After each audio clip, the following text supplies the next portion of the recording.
Ich bin Kaspar, 37. Ich wohne in Tempelhof und arbeite hier bei Ben in Marzahn als Teamleitung. Also ich bin Tom. Ich wohne hier direkt in der Nachbarschaft, fußläufig ein paar Minuten. Wir sind Holger und Aldona Kosel. Wir haben ein Papiertheater in der Oppermannstraße hier ums Eck. Mein Name ist Tina, ich bin 13 Jahre alt, komme hier aus Marzahn. Mein Name ist Dawood Mohammadi, ich komme aus Afghanistan. Ich bin seit 4,5 Jahren in Deutschland. Mein Name ist Susanne Schnorbusch, ich bin Architektin. Also ich bin Juri Paderin von der Graffiti Lobby Berlin, so nennt sich unser Netzwerk. Ich heiße Leila Kassi, ich wohne in Berlin, in Marzahn. Hallo, ich bin Jasmin, bin 13 Jahre alt und bin Schülerin. Ich heiße David. Ich wohne jetzt seit 8 Jahren in Marzahn-Ost. Mein Name ist Johanna Eichstädt. Ich bin seit 1,5 Jahren bei Ben. Ja, hinter mir ist unser Büro, Ben Blumberger Damm in Marzahn-Mitte. Und die Nachbarschaft, mit der wir arbeiten, erstreckt sich zwischen dem Bürgerpark Marzahn bis zum Blumberger Damm. Und hier leben 17.000 Menschen. Ja, gehen wir doch mal rein. Ben steht für Berlin entwickelt neue Nachbarschaften. Und neue Nachbarschaften sind Nachbarschaften, die sich verändert haben, beispielsweise auch durch den Zuzug geflüchteter Menschen. Und deshalb sind die 20 Standorte von Ben auch in der direkten Umgebung von Gemeinschaftsunterkünften für Geflüchtete. Und wir sind eben einer dieser Standorte. Wir versuchen ja mit Ben die Nachbarschaft an sich zu stärken. Das ist erstmal sehr, sehr abstrakt. Ne? Das muss man halt, das geht eigentlich nur im Kleinen, durch kleine Ideen, durch kleine Anlässe. Und da letztendlich geht es darum, dass wir immer wieder Begegnungen initiieren, also anregen und immer wieder gucken, dass sich Leute kennenlernen, die sich vielleicht unter anderen Umständen nicht kennenlernen würden.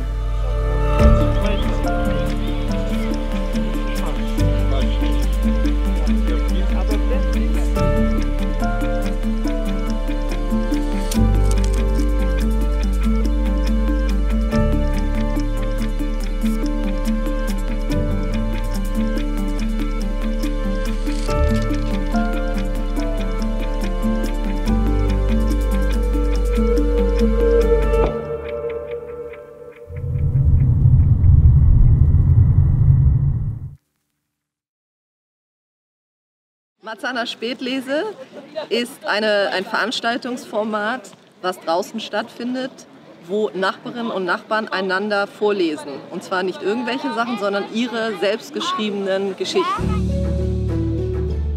Das ist entstanden eben, als wir bei den Vorbereitungstreffen für ein Bürgerfest oder ein Stadtteilfest eben mit Ben zusammen beratschlagt haben, welches Format man dieses Jahr noch während der Krise oder auch nach der Krise hier planen kann. Dann haben wir einen Aufruf gestartet in der Berliner Woche und auch über Social Media. Und daraufhin haben uns tatsächlich einige Einsendungen erreicht von sehr begeisterten, engagierten Leuten, die selber Geschichten schreiben. Das ist heutzutage wichtig. Viele Menschen kennen die Muse gar nicht richtig. Das ist sehr schade, das müssen wir echt ändern. Gravity Blumenkohl. Hier beim Papiertheater würde ich sagen, lassen Sie sich einfach überraschen.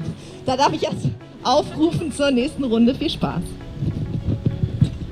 Wir lesen auch einen eigenen Text vor, haben aber so ein paar Pappfiguren aus unserem Fundus mitgebracht, weil wir ja ein Papiertheater eigentlich sind. Auch wir haben eine Mail bekommen, also ich habe eine Mail bekommen, wo darauf hingewiesen wurde, dass es stattfindet und wo dazu aufgerufen wurde, eigene Texte einzusenden. Und da habe ich gedacht, ja, wir haben schon so lange nicht mehr gespielt. Also ich finde es immer wieder total schön, Leute zusammenzubringen und dann am Ende zu sehen, wie die verschiedenen Fäden so zusammenlaufen. Und besonders die Dame aus unserer Siedlung, da waren wir erstaunt, dass es so was Nettes gibt. Die sammelt Märchenbücher, internationale. Und da waren wir erstaunt, dass es so ein Hobby auch gibt. Das fanden wir sehr gut. Das lernt man dadurch auch kennen. Wir können hier mehr Menschen lernen und auch also mehr Nachbarinnen und Nachbarn im Kreis, in Marzahn. Als ich mit Ben Kontakt aufgenommen habe, damit jede Woche findet eine Sprachcafé statt und dort kommen viele Leute aus verschiedenen, also Kreise, aus verschiedenen Schichten. Das ist eben vor allem, dass man seine Nachbarn besser kennenlernt. Dass man seine Nachbarn kennenlernt und dass man auch die Kultur der Nachbarn kennenlernt und kann auch mal, sagen wir mal, ein bisschen kreativ werden in gewisser Weise. Man kann sich auch ein bisschen ausleben und kommt mal wirklich aus dem Alltagstrott raus. Das gefällt mir sehr gut. Für mich ist sehr gut, wie Nachhilfe, wie die Kinder Nachhilfe, die Erwachsenen auch brauchen, die Hilfe. Und wenn wir kommen, die helfen für uns, reden oder schreiben und lesen und läuft sehr gut. Aber es geht eben darum, mit den Nachbarn wirklich ins Gespräch zu kommen. Und sowohl die Geflüchteten, die hier vertreten sind, aber eben auch die alteingesessenen Nachbarn, sag ich mal. Man kommt mit allen ins Gespräch dabei. Wir kommen für die Kommunikationen und der Kontakt mit Leuten sprechen. Und es ist für Flüchtlinge schwer. Die Flüchtlinge kennen nicht die viele Leute ohne Sprachtreff. Und die manche, die Deutschen auch, die kennen uns nicht so gut. Viele Nachbarinnen und Nachbarn oder deutsche Nachbarinnen und Nachbarn kennen kaum über unsere Geschichte, was wir gemacht haben oder was wir erlebt haben in Afghanistan oder unterwegs. Einen Tag habe ich Gulcere nicht mehr gesehen. Ich habe sie für 4 Jahre nicht mehr gesehen.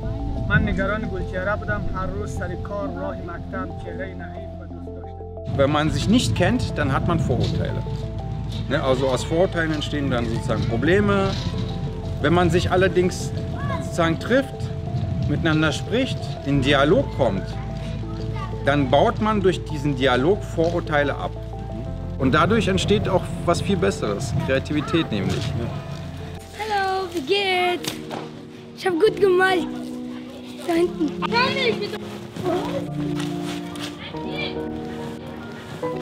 Und da hinten.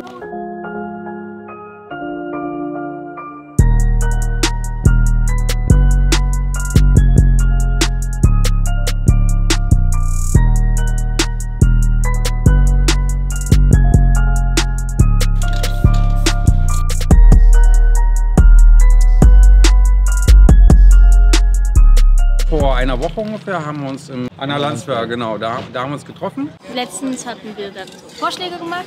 Dann haben wir uns in kleinen Gruppen gesetzt, die durften uns aussuchen. Dann hat jeder ein Blatt bekommen und da haben wir so eine kleine Skizze draufgemalt als Gruppe, was unsere Ideen ist. Wie es halt hätte aussehen können und es wurde dann alles zusammengefasst. Und so ist dann halt das hinter uns entstanden. Wir haben das heute so besprüht.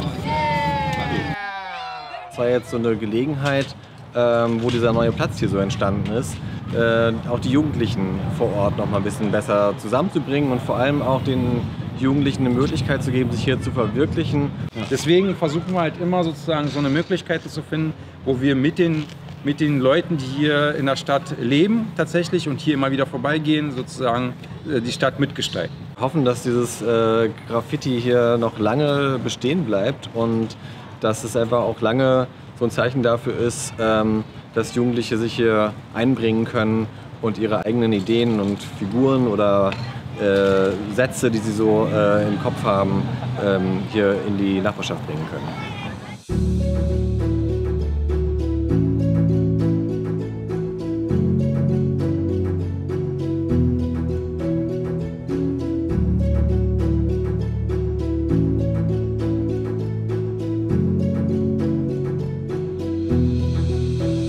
Wirklich mit der Gemeinschaft auch das Gefühl haben, dass sich Kinder wohlfühlen können.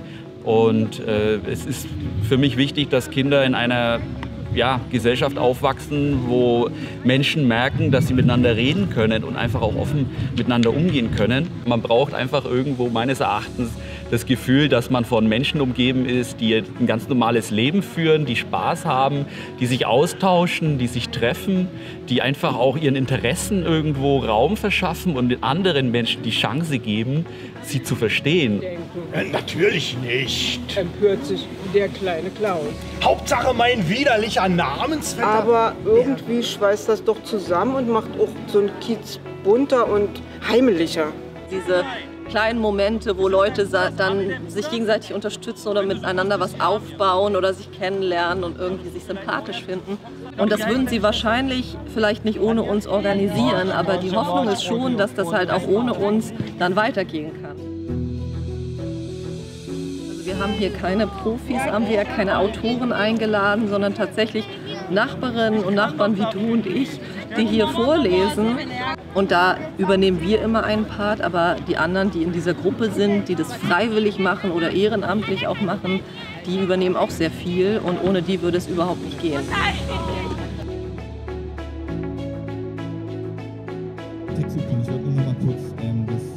Ich bin heute Ghetto-Bourgeoisie, ich gehe zu Rewe, denn ich bin rich und free. Natürlich brauche ich dafür auch Soße Hollandaise, der Blumenkohl wird dick überbacken mit Käse, Edamer Gouda, ja noch Emmentaler.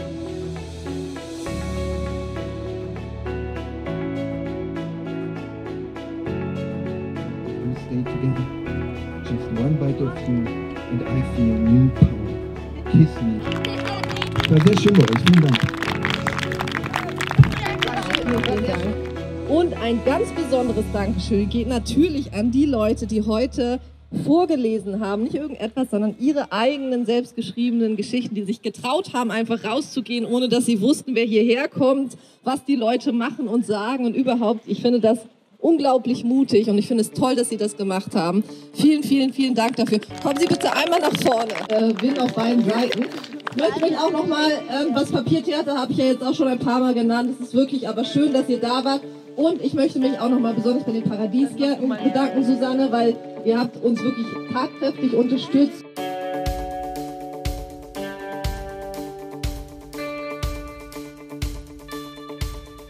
Paradiesgarten deswegen, weil die Marzahner und die Hellersdorfer eigentlich das Grün sehr schätzen.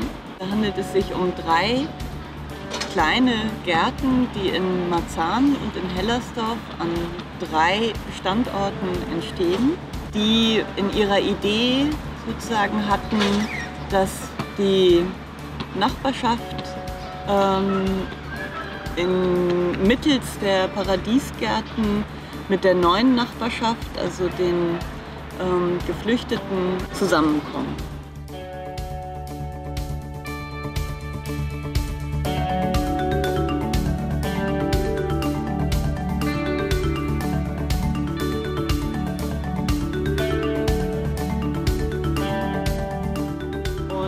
Diese Orte sollen irgendwie ein bisschen mehr so ein Vertrauen schaffen und ein kleiner Trittstein sein zur gemeinsamen Kommunikation.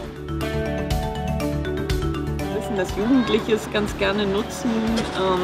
Wir wissen, dass in Ergänzung zu dem Spielplatz es irgendwie auch ganz gerne sozusagen ein Rückzugsort ist oder mal eine ganz andere Form von Erholung.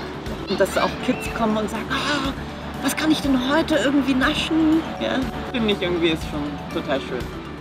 Genau weil es nicht so fertig ist, soll es irgendwie die Nachbarschaft auch anregen, mitzumachen oder sich etwas zu wünschen.